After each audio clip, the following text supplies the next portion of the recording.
Prepare yourselves, everyone, because the revelations I'm about to share will make you rethink everything you've ever believed about Claressa Shields. She's been hailed as the ultimate female boxer, the self-titled greatest woman of all time, or GWOAT, with an impeccable record inside the ring. However, beyond the ropes, her history is anything but spotless. And right at the center of this turmoil is Papoose, the seasoned rapper famous for his steadfastness, self-control, and impeccable image until this moment. Shocking new disclosures suggest that Papoose has uncovered some troubling secrets from Claressa's background. This isn't minor stuff like overlooked bills. It's about covert arrangements, dubious associations, and a surprising figure from the past, Tony Rich. Indeed, that Tony Rich, whose reputation is steeped in controversy, rumors, and tales that were too risky to document until recently. The real surprise? Papoose himself admits he's in disbelief. This guy, who's witnessed every con in the music world, every fabricated story, every sensationalist ploy, is now reeling from the proof he's seen. So just how extensive is Claressa's hidden history? And could these exposures finally dethrone her as the invincible icon of boxing? When people picture Claressa Shields, they typically see a commanding victor lifting her hands in triumph. The unbeaten GWOAT, the emblem of female boxing, the athlete who's flattened every challenger she's faced. But imagine if I revealed that beneath those gleaming championships and that smug expression hides a history so messy and complicated that even Papoose, a veteran of the rap scene's toughest battles, was left devastated upon learning it. This goes beyond mere boxing accolades. It's a tale of deceit, falsehoods, and a name that lingers in the shadows of Claressa's earlier days, Tony Rich. To clarify, Claressa's professional journey was already laced with disputes well before these revelations emerged. Supporters haven't let go of her haughty online presence, her notorious jabs at fellow competitors, and her tendency to proclaim herself the best, despite detractors arguing she hadn't fully proven it. Factor in the endless social media clashes, the boastful media appearances, and those attention-grabbing antics, and you have a boxer who fed off publicity as much as she did on delivering blows. But Tony Rich is where the narrative darkens significantly. Tony Rich is well acquainted with infamy. His name has been connected to under-the-table transactions, questionable money schemes, and gatherings so extravagant they embarrassed even scandal sheet writers. Over time, there were murmurs about his web of power, linking stars, event organizers, and even government figures through exchanges of services, cash, and confidential information. Now, due to Papoose reportedly finding a set of compromised documents, Claressa Shields finds herself squarely implicated. Let's go back to the period when Claressa was emerging. Right after her Olympic successes, eager for stardom, and eager to become more than a mere pugilist. That's allegedly when she encountered Tony Rich, per unnamed informants. He wasn't an instructor or an agent, but he provided precisely what she sought. A problem solver with links in key spots and a knack for transforming unknowns into sensations. And she craved those sensations. Boxing by itself wasn't lucrative. Organizers weren't rushing to offer huge deals to female athletes. But Tony Rich had the strategy. The disclosures claim he advised her, winning matches isn't sufficient. You must capture the spotlight, and spotlight is purchased, not achieved through merit alone. That's how it supposedly began. Bogus articles seeded in online journals.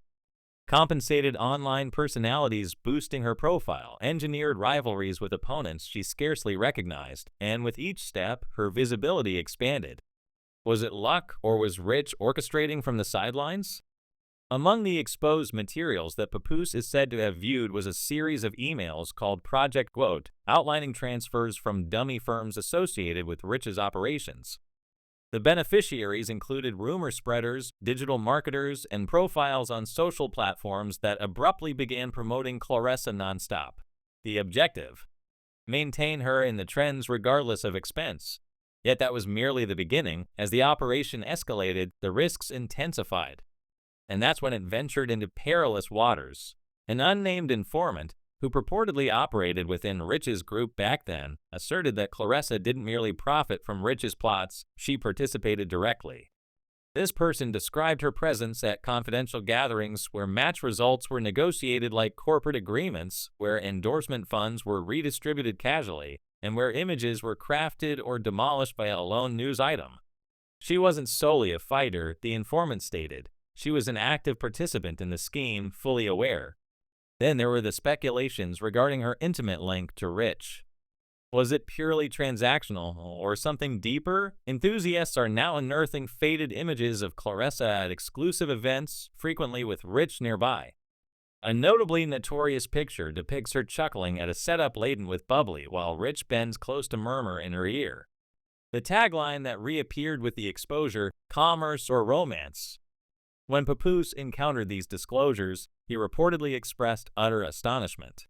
Picture being him, fending off accusations of being a secondary partner one instant, only to uncover signs that the individual stirring the disorder had been linked with someone like Rich for ages. It wasn't merely startling, it was mortifying. Naturally, the online world turned it into a spectacle without delay. Humorous images inundated feeds, Claressa edited alongside Tony, Rich handling piles of currency, Papoose sobbing in a nook with text saying, "I was shattered too, man." But under the laughs lay a grave inquiry. If these exposures held truth, what did it signify for Claressa's enduring reputation? If her ascent relied on deception, illicit funds, and Rich's sway, how authentic was her GWOAT title? Was she genuinely the invincible title holder, or the facade of a meticulously crafted dominion? And it didn't end there. Additional exposed documents suggested even more sinister activities. Funds supposedly channeled to officials, clandestine pacts with organizers, trades conducted in remote lodging areas away from lenses, and at the core, Claressa Shields, the prized asset of women's pugilism. The most unsettling element, a phrase in an email purportedly from Rich, "She'll remain invincible provided no one reveals." But should the facts emerge, it won't solely devastate her, it'll devastate all connected. That's what rattled Papoose. The further he investigated, the clearer it became that Claressa's narrative wasn't centered on excellence. It was about dominance, authority, about employing deceptions and control to reach the summit.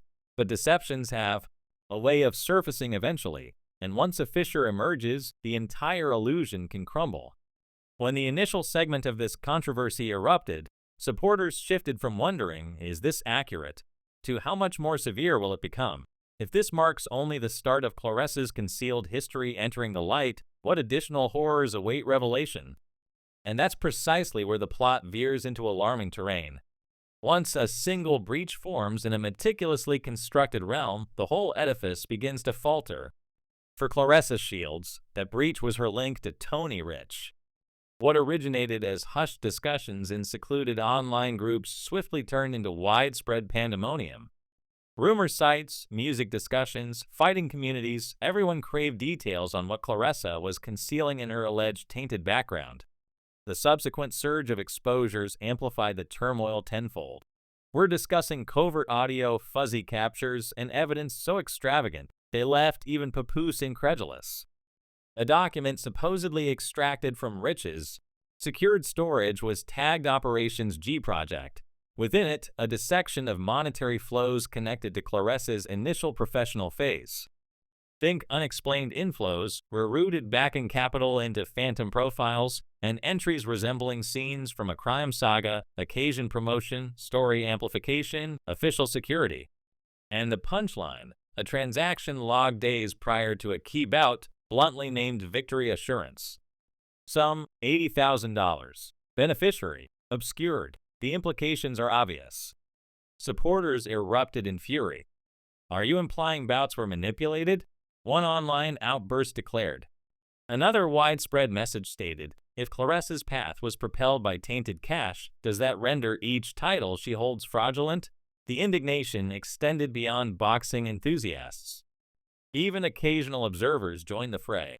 Papoose, amid the chaos, appeared on a broadcast that drew over 300,000 watchers.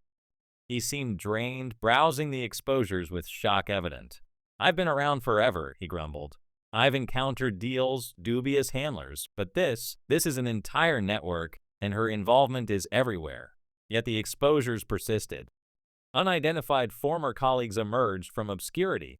A past affiliate provided concealed chat to a scandal outlet, alleging Tony Rich constructed her image via controversy. He informed her directly, Your strikes aren't adequate. You require turmoil. You require disorder. And she consented. Papoose is merely the newest victim, but trust me, he's not alone. With that, the digital realm gained new weaponry. Abruptly, every prior Claressa spotlight, every dispute, every eruption, every enigmatic post was scrutinized anew. Was it genuine or all contrived per Rich's manual?